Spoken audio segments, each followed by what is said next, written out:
Madame la Présidente, Monsieur le futur Président, Monsieur le Secrétaire perpétuel, chers collègues, c'est également un honneur de rejoindre cette compagnie.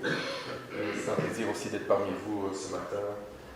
Et comme mes autres prédécesseurs, je m'engage dans la modestie de ma contribution à la vie et aux activités de cette académie. Et j'espère pouvoir rencontrer l'espoir que vous avez placé en moi dans cette élection.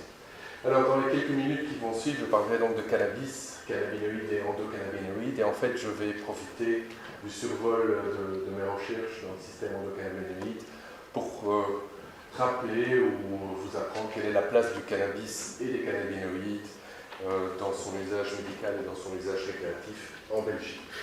Alors, tout le monde connaît cette feuille emblématique de la culture reggae. C'est pourtant plus que la feuille, les sommités fleuries qui sont intéressantes dans la plante de cannabis sativa et spécialement dans les sommités fleuries du plant femelle.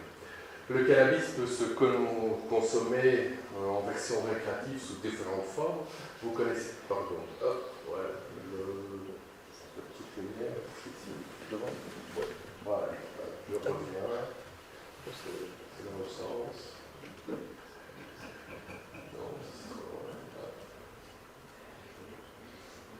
Voilà. Donc, le cannabis, dans sa version récréative, peut se consommer sous forme d'herbe ou marijuana, sous forme de hashish, même sous forme d'huile de cannabis. Attention, cette huile n'est pas à confondre avec l'huile condimentaire que vous pouvez retrouver dans des épiceries fines ou dans quelques rayons de supermarché. Et moins connu, vous avez également des spécialités pharmaceutiques. Ici, vous avez la spécialité Marinol, qui contient cette fois-ci un cannabinoïde. La plante contient de nombreux phytocannabinoïdes, c'est-à-dire des cannabinoïdes de structure terpénique. Deux phytocannabinoïdes psychoactifs sont présentés ici sur la droite de votre diapositive. Vous avez le delta-9 tétrahydrocannabinol, ce qu'on appelle communément le THC, son isomère de position delta-8, donc deux composants à effet dans le système nerveux central très puissants. Mais vous avez aussi des substances qui sont dépourvues d'effets psychoactifs, le cannabidiol et le cannabigérol, et je m'attarderai sur le cannabidiol dans un moment. En fait, le tétrahydrocannabinol, l'élucidation de sa structure en 1964, va faire entrer le cannabis dans son ère moderne, où on va enfin comprendre ses effets, on va enfin décrire la diversité des phytocannabinoïdes, et ça va permettre de mettre à jour un système qui m'a occupé de nombreuses années, tout un système de neurotransmission qu'on appelle le système endocannabinoïde. Mais dans un premier temps, où en est-on dans l'usage du cannabis et l'usage récréatif du cannabis en Belgique? C'est bien sûr la première substance illicite consommée en Belgique. C'est une substance qui est en croissance, sa consommation est en croissance continue. Et plus inquiétant, elle s'opère chez des jeunes adolescents, voire chez des enfants entre la frontière du primaire et du secondaire. Dans notre pays, la législation est floue, c'est-à-dire que cultiver, détenir, consommer du cannabis reste un délit. Toutefois, une circulaire ministérielle fait mention que la poursuite de ce délit ne doit pas faire partie d'une priorité absolue. Donc, dans ce flou, vous pouvez comprendre notamment que les adolescents ne s'y retrouvent pas totalement et donc ne savent pas si c'est totalement interdit, autorisé, voire toléré. La tolérance est plutôt de mise. Cette recrudescence de consommateurs et cette disponibilité de plus en plus grande fait que nous avons des problèmes de santé publique qui émergent. Bien sûr, les accidents liés à la conduite ou des accidents de vigilance après consommation de cannabis, l'éternel problème de la qualité de la préparation, que ce soit la teneur en principe actif, mais aussi la présence de contaminants, la présence de produits de charge et de plus en plus la présence de polluants, que ce soit des pesticides ou d'autres types d'engrais. La voie d'administration, donc principalement le cannabis est fumé, donc reste un problème de santé. De plus en plus de cas sont rapportés aux urgences pédiatriques d'ingestion accidentelle, ingestion domestique, où l'enfant consomme le reste de cannabis que les parents ont consommé la soirée dernière. Et autre phénomène encore plus interpellant, c'est l'apparition de nouveaux produits qui vous sont présentés sur la diapositive, les Spice Earth. Et donc ce sont des mélanges où à la fois des cannabinoïdes naturels sont mélangés avec des cannabinoïdes de synthèse, parfois très, très farfelus dans le sens pharmacologique du terme, mais qui résultent à des préparations totalement incontrôlées dont les effets sont exacerbés. Et donc on peut dire que dans un certain nombre de situations, on passe d'un usage récréatif occasionnel à un usage problématique, notamment lié au suicide. Qu'en est-il de l'usage médical? Donc l'inscription du cannabis dans la Convention des drogues narcotiques en 1961 va mettre fin à son usage dans l'Union européenne. Toutefois, au milieu des années 90, il y a un mouvement mondial qui va s'inscrire pour la réhabilitation, c'est un peu le mouvement lié aux médecines traditionnelles, aux remèdes traditionnels, pour la réhabilitation du cannabis dans différentes situations, douleurs chroniques, désordres neurologiques, stimulation d'appétit. Et de nos jours, si on regarde nos voisins dans l'Union européenne, les Pays-Bas, l'Allemagne, le Luxembourg demain, autorisent la consommation de cannabis à usage médical. Vous voyez que la Belgique est encore en vert, donc est totalement donc, imperméable à l'utilisation de cannabis médical. En Allemagne, la culture de cannabis pour son usage médical personnel est autorisée. Qu'en est-il maintenant des cannabinoïdes? Et donc je vais prendre deux exemples, le delta-9-tétrahydrocannabinol et le cannabidiol. Le premier, le THC, c'est un agoniste partiel des récepteurs cannabinoïdes CB1 et CB2. Il est disponible dans le domaine pharmaceutique, soit comme principe actif seul, c'est le cas du marinol que j'ai présenté sur ma première diapositive. Son indication, c'est la lutte des nausées et des vomissements dans les traitements de chimiothérapie. C'est aussi la stimulation de l'appétit chez des patients cachexiques en fin de vie liés à un cancer ou à un syndrome type SIDA. La spécialité, donc c'est le marinol n'est disponible qu'en Amérique du Nord, États-Unis et Canada. La spécialité dont on parle le plus, c'est en fait le nabiximol, donc c'est un mélange de principes actifs, à la fois tétrahydrocannabinol et cannabidiol. Le nom commercial vous est peut-être familier, Sativex. Deux indications, une seule autorisée dans l'Union européenne, c'est la spasticité et la diminution de la douleur dans la sclérose en plaques. De nouveau, en Amérique du Nord, une autre indication est possible, la diminution des douleurs cancéreuses.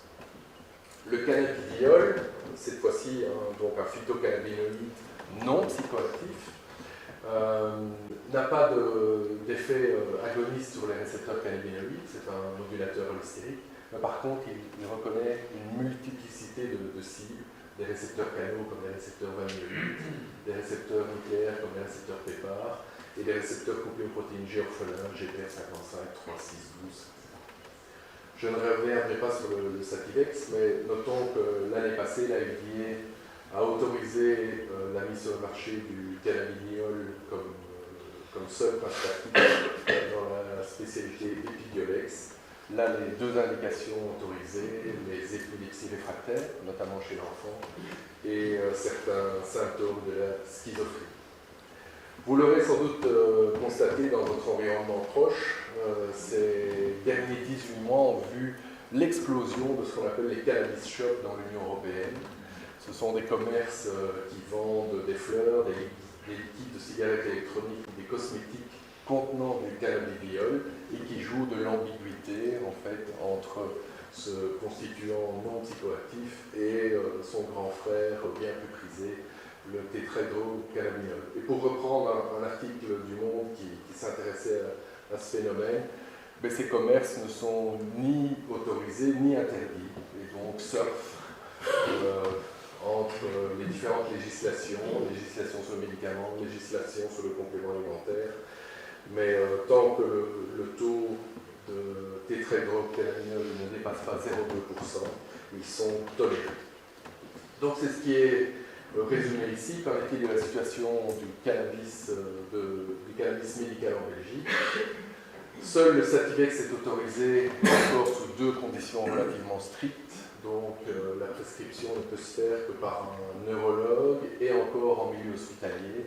Et donc cette spécialité n'est délivrée que dans les pharmacies hospitalières. Elle n'est pas accessible dans les pharmacies ouvertes au public. Concernant les préparations de la plante même, que ce soit des préparations brutes ou que ce soit des extraits standardisés, mais ils ne sont pas autorisés, ils ne sont pas interdits, pour autant que la teneur soit inférieure à 0,2%.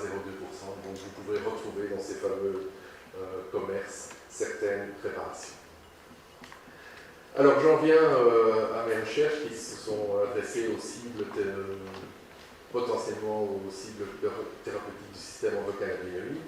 Et donc la découverte du constituant psychoactif majoritaire a mis en lumière l'existence de récepteurs, et ces récepteurs ont lancé la quête de leur ligand endogène, leur ligand physiologique endogène.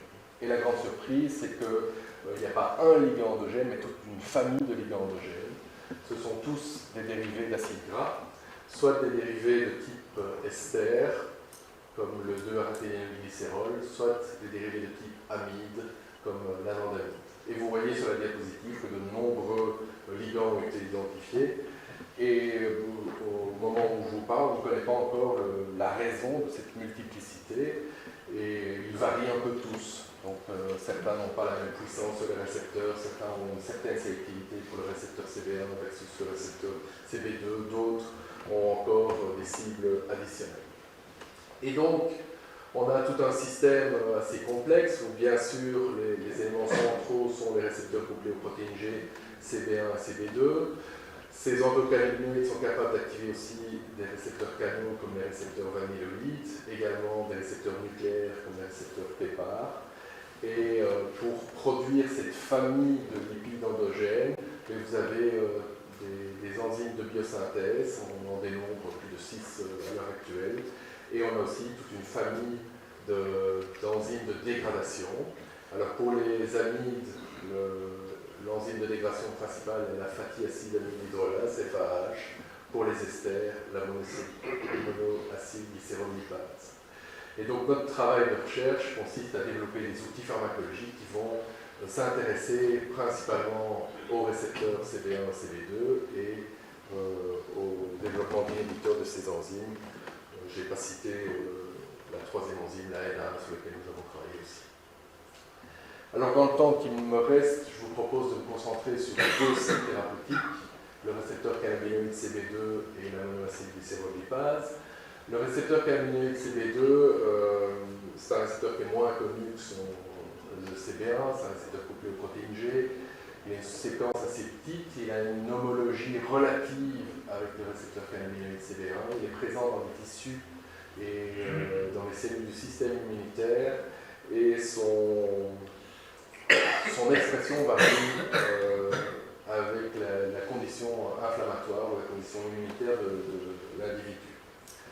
Donc de nombreuses potentialités thérapeutiques ont été mentionnées quant à des candidats médicaments potentiels, donc dans les douleurs inflammatoires, les maladies neurodégénératives, les maladies inflammatoires chroniques de l'intestin.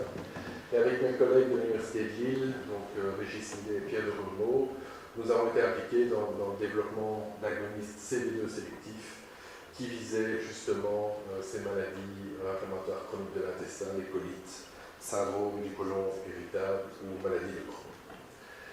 Alors, pourquoi j'ai choisi cet exemple-là? Parce que notre approche a été une approche très très classique de chimie thérapeutique. Donc c'est ce qu'on appelle une approche qui est dirigée par la pharmacologie. Et donc le but du chimiste est d'optimiser une structure qui a eu une certaine affinité à un certain moment. Et donc dans la première partie de nos travaux, on a réussi parmi plus de 150 dérivés qui avaient été synthétisés, à trouver un ligand CB2 sélectif avec une bonne affinité, 30 nanomolaires, une grande sélectivité par rapport à CB1, de trouver un agoniste complet des récepteurs cannabinoïdes CB2. Toutefois, cette molécule avait un profil admet faible et une efficacité dans des modèles expérimentaux relativement faible aussi. Que fait le pharmacochimiste dans quelles conditions? Il resynthétise des nouveaux composés pour essayer d'améliorer justement ce profil pharmacocinétique. Et donc de nouveau, avec une synthèse d'environ 200 nouveaux dérivés, on est arrivé à des notes d'autres dérivés sur le même squelette. Bon, les plus attentifs d'entre vous auront constaté que ce ligand est légèrement moins affin que le ligand dont il est originaire. Il garde une certaine sélectivité, il est toujours un agoniste complet des récepteurs CB2. Par contre, son profil pharmacocinétique a été amélioré et son efficacité dans les modèles expérimentaux de colite également, c'est ce qui est représenté ici. Mais donc cette stratégie de conception de nouveaux agents thérapeutiques est une stratégie qui implique de nombreux efforts de synthèse et donc met le chimiste réellement au travail dans un travail de chimie organique. Pour la monoacylglycérol-lipase, donc cette lipase qui clive l'araquinone glycérol, donc en acide araquinonique et en glycérol. C'est une lipase qu'on trouve à la fois dans le cytosol et dans la membrane. Elle a une certaine sélectivité pour les monoacylglycérols, quelle que soit leur position, en 1 ou en 2.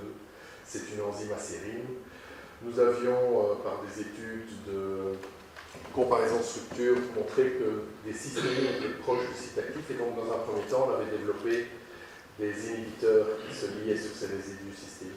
Mais avec mon doctorant d'époque, Geoffrey Labarre, on a réussi à cristalliser cette enzyme d'origine humaine, à avoir une structure qui diffractait au rayon X, et on a pu élucider la structure tridimensionnelle de cette enzyme. Et donc là, le pharmacochimiste est dans une situation totalement différente, donc il ne va plus faire un design qui est dirigé par la pharmacologie, il va avoir un design qui est dirigé par la structure. Et donc, quelque part, il avance en terrain connu, car il connaît en effet quels sont les espaces moléculaires dans lesquels on peut mettre des substituants. Et donc, c'est ce que j'ai illustré ici. Donc, nous avons commencé avec ce qu'on appelle dans le jargon une touche, donc un fragment moléculaire, donc une structure avec un poids moléculaire relativement faible. Vous voyez que cet inhibiteur a un pouvoir inhibiteur relativement faible, et par la synthèse d'un nombre beaucoup plus réduit de composés, une petite trentaine, on est arrivé à un inhibiteur qui était beaucoup plus puissant, évidemment aidé par la résolution de la structure tridimensionnelle de l'enzyme. Voilà, j'en arrive en conclusion. J'espère vous avoir montré un système qui a cette particularité d'avoir plusieurs ligands de gènes et de multiples cibles. Le rôle du système, notamment avec des animaux invalidés au niveau génétique, ont montré son implication en physiopathologie. Son abondance et à la fois sa complexité, c'est une force et une faiblesse caractéristiques. Donc vous le verrez notamment dans le développement clinique, et je terminerai par là. Où en est-on quelles sont les molécules qui sont dans le portfolio pharmaceutique? Donc la seule molécule qui est encore sur le marché, c'est une molécule qui a été introduite au milieu des années 80, qui cible le récepteur CB1. C'est l'anabione, qui est commercialisée en Amérique du Nord et Canada. 2 indications, nausées et vomissements en chimiothérapie et également la lutte contre la cachexie. Le rimonabant a eu une très très brève histoire dans l'arsenal thérapeutique, donc c'est une molécule qui a été mise sur le marché dans l'Union européenne pendant 18 mois. C'était une molécule qui visait la réduction de l'obésité et surtout le traitement du syndrome métabolique qui est associé. Cette molécule a été retirée sur le marché en raison de ses effets psychiatriques sévères, de profonde dépression avec des tendances suicidaires. Et quelque part, cet échec thérapeutique a ruiné au moins trois essais cliniques de phase 3 d'entreprises concurrentes qui étaient bien sûr proches de l'autorisation de la mise sur le marché. Alors pour l'instant, dans les phases cliniques, on a principalement des agonistes CB2 sélectifs qui sont étudiés. On a, et c'est intéressant aussi, des agonistes non sélectifs, mais qui ne sont actifs qu'en périphérie, donc quelque part dont les modifications chimiques empêchent le franchissement de la barrière hémato-encéphalique, donc l'arrivée au système nerveux central. Et puisqu'on a parlé d'anticorps ce matin, on a aussi un anticorps qui vise le récepteur CD1, qui est en phase 1 clinique. Sur les enzymes, aucune molécule n'est encore sur le marché, donc les mieux placées sont en phase 2. La première enzyme qui a été ciblée, c'est la fatty acide amygdulase. Vous vous souvenez peut-être de cette nomenclature codée, le VIA 102474. Il a malheureusement fait la une des journaux scientifiques, mais aussi des journaux classiques, car c'est l'essai de phase 1 le plus désastreux de ces 20 dernières années, avec un volontaire décédé et des atteintes sévères chez 4 autres volontaires.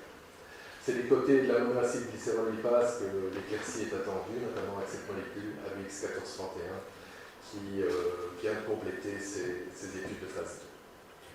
Voilà, il me reste de remercier l'ensemble des postdocs et doctorants qui m'ont accompagné au Louvain Drug Research Institute, mes collègues à l'Université catholique de Louvain, mes collaborations ailleurs, et vous pour votre attention attentive. Merci.